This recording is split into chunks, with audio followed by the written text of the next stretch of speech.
Baik, jadi saya di sini akan menjelaskan mengenai pertemanan. Jadi, kita sudah memulai hubungan pertemanan dimulai dari masa kanak-kanak. Biasanya kita memulai membangun hubungan pertemanan ketika kita memiliki hal atau minat yang sama. Contohnya, hobi atau menyukai idola yang sama atau menyukai barang yang sama. Nah, apa sih pengertian pertemanan itu? Menurut Aristoteles, pengertian pertemanan ialah hubungan khusus yang dapat saling membantu satu sama lain, tidak pernah memikirkan kewajiban, dan juga saling menguntungkan. Nah, di dalam pertemanan terdapat yang namanya kualitas pertemanan. Nah, kualitas pertemanan ini menurut Asher dan Parker ialah penilaian baik buruknya suatu hubungan dalam berteman. Intinya, tolak ukur keakraban dan rasa percaya di antara pertemanan. Lalu, terdapat juga yang namanya aspek yang dapat mempengaruhi hubungan pertemanan. Nah, di sini saya akan menjelaskan 4 aspek. Yang pertama, ialah ada aspek saling terbuka, yaitu saling menceritakan segalanya, baik itu tentang pribadi, mengenai perasaan, ataupun juga tentang pikiran. Lalu aspek yang kedua ialah saling membela, yaitu membela satu sama lain dalam melawan untuk menunjukkan loyalitas kepada teman. Jadi contohnya ketika teman saya mendapatkan masalah atau dimarahi seseorang, nah saya sebagai temannya akan membela jika hal itu benar. Lalu aspek yang ketiga ada keakraban, yaitu saling memberitahu teman tentang dirinya dan juga mengetahui tentang temannya. Nah, contohnya seperti saya mengetahui tentang warna atau makanan kesukaan tentang teman saya.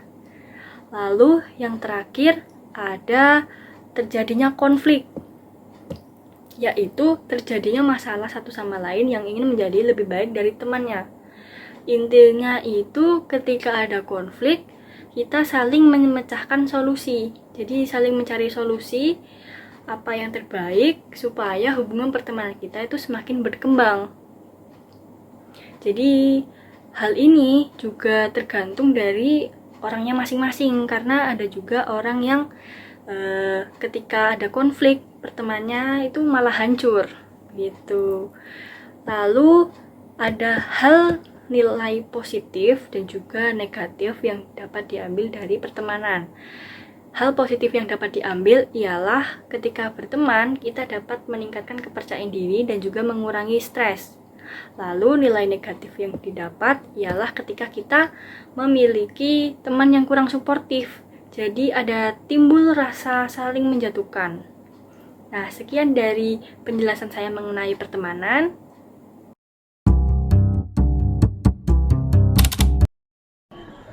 Di sini saya akan menjelaskan tentang sahabat versus hubungan pertemanan lain. Persahabatan atau bisa yang disebut dengan close friendship. Biasanya sahabat itu kayak cenderung lebih rendah hati nggak sih tentang keberhasilan kita gitu kan, daripada kita menceritakan keberhasilan kita kepada teman atau orang lain yang bukan sahabat kita gitu kan. Nah, sahabat biasanya kayak cenderung menghindari berbohong. Persahabatan juga terbangun hubungan akrab. Individu itu bakalan ngabisin waktu lebih banyak itu sama sahabatnya dan menjadi self-disclosing, artinya saling memberi dukungan secara emosional. Terus apa aja sih perbedaan sahabat dan teman? Sahabat adalah orang yang selalu merasakan suka duka yang dialami oleh seorang sahabatnya gitu. Sedangkan teman adalah orang yang tidak terlalu dekat dengan kita. Bisa saja karena beratap muka 1 kali, 2 kali, lalu kita bisa menyebutnya sebagai teman. Tetapi sahabat adalah orang yang selalu menemani dan merasakan pahit manisnya hidup ini. Perbedaan antara teman dan sahabat yang paling utama itu, teman itu kayak pengertiannya lebih spesifik. Misalnya teman bermain, teman sekolah, teman kampus. Pertemanan tuh hanya sebatas ruang lingkup itu saja gitu. Nah, kalau misalkan sudah di luar, maka biasanya tidak terjadi hubungan apa-apa. Dan biasanya teman tidak mau merasakan apa yang sedang dirasakan oleh teman lainnya. Cenderung tidak mau peduli, walaupun tidak semuanya seperti itu. Lalu sahabat sendiri pengertiannya lebih dalam dan disertai dengan peran simpati terhadap sahabatnya tanpa mengenal waktu dan berlangsung dalam jangka waktu yang lama.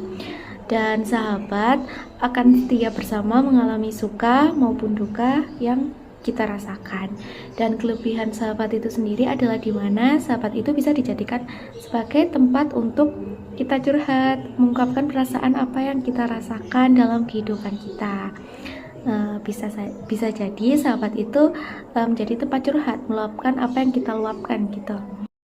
Nah, sekian dari persahabatan versus pertemanan. Terima kasih. Di sini saya akan menjelaskan tentang persahabatan. Yang pertama, menurut Baron dan Brian 2006, persahabatan adalah hubungan di mana dua orang menghabiskan waktu bersama, berinteraksi dalam berbagai situasi, dan menyediakan dukungan emosional. Yang kedua, menurut David dalam hal 1983, persahabatan melibatkan kesenangan, penerimaan, kepercayaan, saling menghormati, saling mendukung, perhatian, dan spontanitas. Yang ketiga, menurut Sandrock 2002, persahabatan adalah suatu bentuk hubungan yang dekat yang melibatkan kesenangan, penerimaan, percaya, respek, saling membantu, menceritakan rahasia, pengertian, dan spontanitas. Faktor-faktor pembentukan persahabatan. Menurut Baron dan Brian 2004, faktor-faktor pembentukan persahabatan yaitu yang pertama, ketertarikan secara fisik. Faktor ini yang paling kuat dan paling banyak dipelajari adalah ketertarikan secara fisik. Aspek ini menjadi penentuan yang utama dari apa yang orang lain cari untuk membentukkan sebuah hubungan. Jika kita ingin menjadi sahabat atau mencari sahabat, mungkin yang pertama kali adalah yang dicari adalah ketertarikan secara fisik. Yang kedua adalah kesamaan. Salah satu alasan ini ingin mengetahui kesukaan dan ketidaksukaan orang lain, karena kita cenderung menerima seseorang yang memiliki berbagai kesamaan dengan kita untuk menjalin sebuah persahabatan. Kesamaan ini lebih penting ya, karena kita akan menjalin hubungan persahabatan itu memerlukan sefrekuensi. Jika kita tidak memenuhi sefrekuensi itu, mungkin topik pembicaraan kedua sahabat ini tidak akan nyambung. Yang ketiga adalah timbal balik. Adanya saling menguntungkan yang didapatkan dari persahabatan sehingga sebuah persahabatan mungkin menjadi berkembang ke arah yang lebih baik.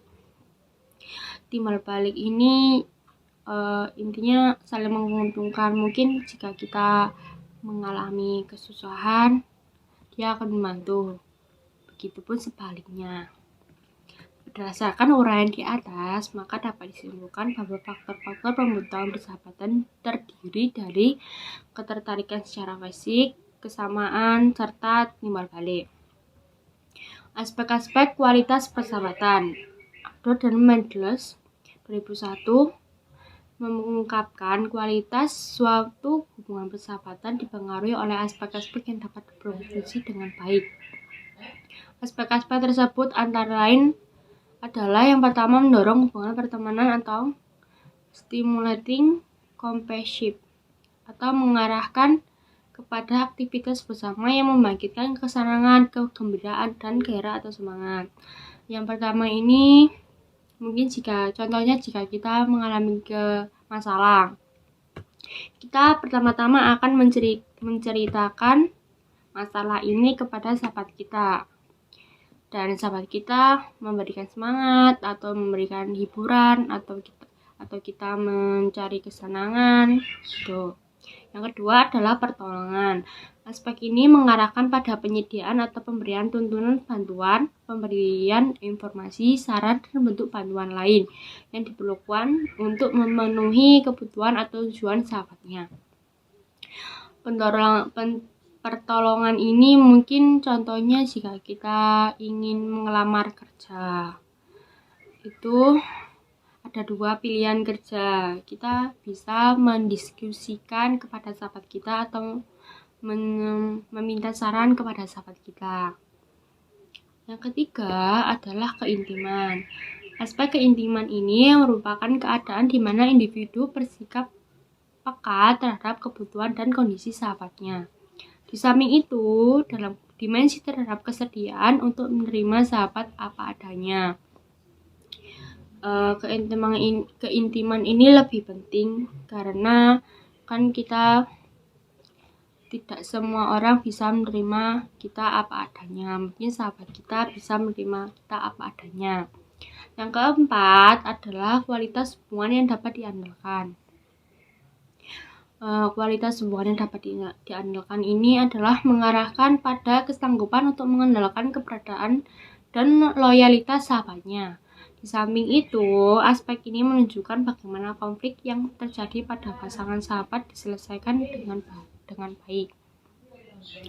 Kualitas hubungan ini adalah kesanggupan untuk mengandalkan.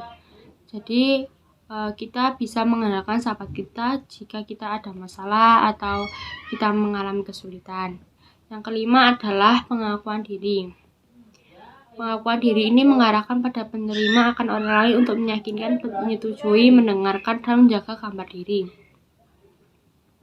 sahabatnya sebagai pribadi yang kompeten dan berharga.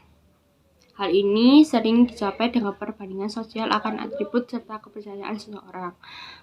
Mungkin jika kita memiliki sahabat, mungkin kita akan percaya dengan sepenuhnya, atau kita bisa berbicara apa saja tentang dunia ini kepada sahabat kita.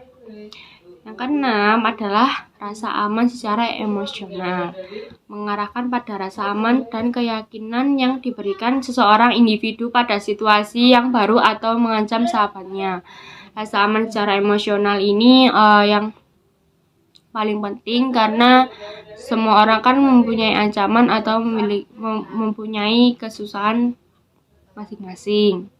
Mungkin jika kita mempunyai sahabat dan jika kita bisa bercerita tentang dunia ini, kita akan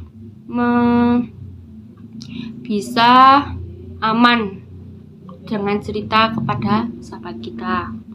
Pada intinya, sahabat ini adalah hubungan yang lebih dari sekedar teman. Karena menyangkutkan kepercayaan, mengungkapkan kerahasiaan terhadap kita, dan mendengarkan. Jadi sahabat kita tuh bisa selalu ada untuk kita, atau bisa menolong kita jika kita mengalami kesusahan. Baik, selanjutnya saya akan menjelaskan tentang gender dan pertemanan. Yang saya akan bahas adalah apakah ada perbedaan pembicaraan antara dua laki-laki dan juga dua perempuan dalam topik obrolan yang dibicarakan. Yang pertama yaitu topik obrolan atau pembicaraan dua orang laki-laki atau lebih. Jadi yang biasanya mereka akan obrolkan, yang mereka akan bicarakan yaitu yang pertama tentang olahraga, baik mereka itu pemainnya atau hanya mereka menyukainya. Mereka akan bicara seputar tentang olahraga tersebut, entah itu sepak bola, badminton, basket, atau olahraga lainnya. Lalu selanjutnya tentang otomotif, biasanya laki-laki suka membicarakan tentang modifikasi mobil atau motor. Pokoknya mereka suka membicarakan tentang topik tentang kendaraan atau otomotif dan sebagainya. Lalu selanjutnya mereka juga suka berbicara tentang politik. Kan dalam obrolan tentang politik ini mereka juga bisa lakukan debat yang panas untuk membahas politik ini sendiri. Lalu yang terakhir mereka juga berbicara tentang wanita.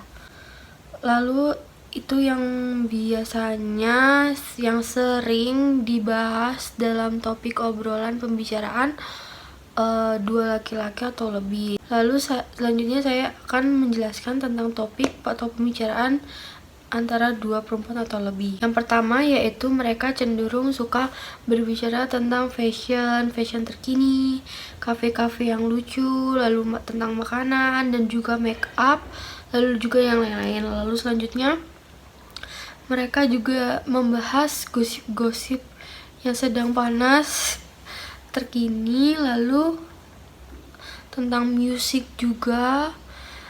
Beda dengan pria, wanita lebih cenderung suka untuk membicarakan di perasaan mereka pada saat itu, pada saat hari ini gimana.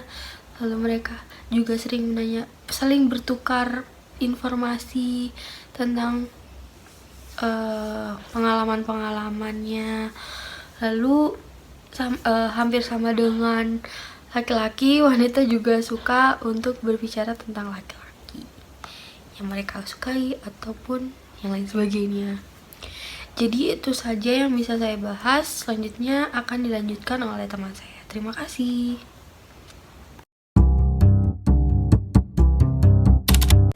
Lalu, apa saja sih cara kita untuk membangun persahabatan itu lebih sehat dan lebih awet? Yang pertama, saling menghargai dan menghormati. Jadi, jika kita sudah menjalin persahabatan dengan seseorang, jangan pernah sesekali kita melihat latar belakang orang tersebut. Kayak misalnya kita melihat dia dari golongan mana, dari suku mana, atau dia agamanya apa. Jadi, siapapun dia dan apapun latar belakangnya, kita juga harus saling menghormati dan menghargai sahabat kita. Yang kedua, saling menjaga kepercayaan dan rahasia masing-masing. Jadi, kalau misalnya kita sudah dikasih kepercayaan oleh sahabat kita, kayak misalnya dia udah berani cerita banyak hal ke kita, dia udah curhat ke kita, alangkah baiknya kita harus menjaga rahasia tersebut, bukannya kita menceritakan rahasia sahabat kita kepada orang lain. Yang ketiga, jadilah pendengar yang baik. Jadi kalau misalnya sahabat kita lagi dalam kesusahan atau lagi dalam masalah dan dia datang ke kita sebagai orang yang ia percayai untuk tempat ia cerita, tempat ia keluh kesah, maka sebaiknya kita harus bisa menjadi teman curhat yang baik serta pendengar yang baik buat dia. Bukannya kalau misalnya teman kita lagi dalam kesusahan dan butuh teman cerita kita nggak ada, dan kalau misalnya dia sedang cerita ke kita, usahakan kita mendengarkan ceritanya dulu sampai selesai. Setelah itu jika dia butuh saran, kita beri dia saran dan kita beri dia masukan.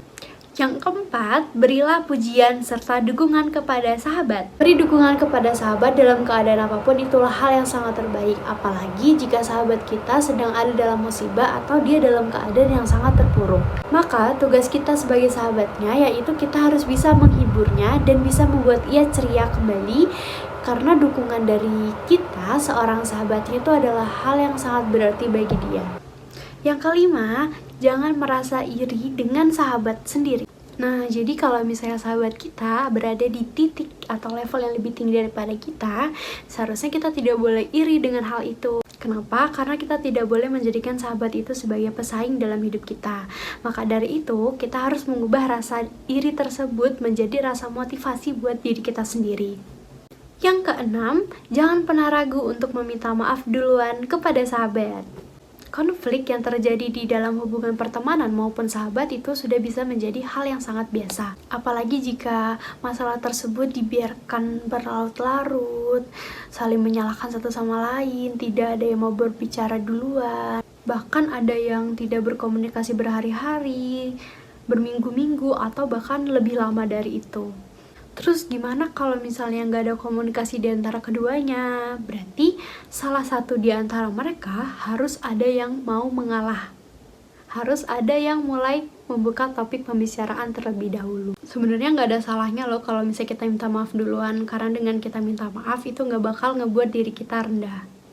Dan untuk pihak kedua, jika pihak pertama ini sudah berani untuk meminta maaf duluan dan membuka pembicaraan, sebaiknya kita harus menghargai pihak pertama ini. Kenapa? Karena kita tidak tahu bagaimana sulitnya dia melawan gengsinya, melawan egonya untuk meminta maaf duluan. Jadi kalau misalnya si pihak kedua ini tetap ingin berteman baik dan tetap menjalin persahabatan dengan si pihak pertama, jadi dia harus memaafkannya. Serta mereka harus bisa saling mengintrospeksi diri masing-masing agar persahabatan selanjutnya bisa menjadi lebih baik. Dan yang terakhir, saling peduli. Sebagai sahabat yang baik, tentu saja kita harus peduli kepada sahabat kita. Jangan sewaktu kita membutuhkan pertolongan, sahabat kita ada untuk membantu kita. Sementara ketika sahabat kita membutuhkan pertolongan, kita tidak ada untuk dia, atau bahkan kita tidak mau tahu tentang masalah dia tersebut. 夢でここ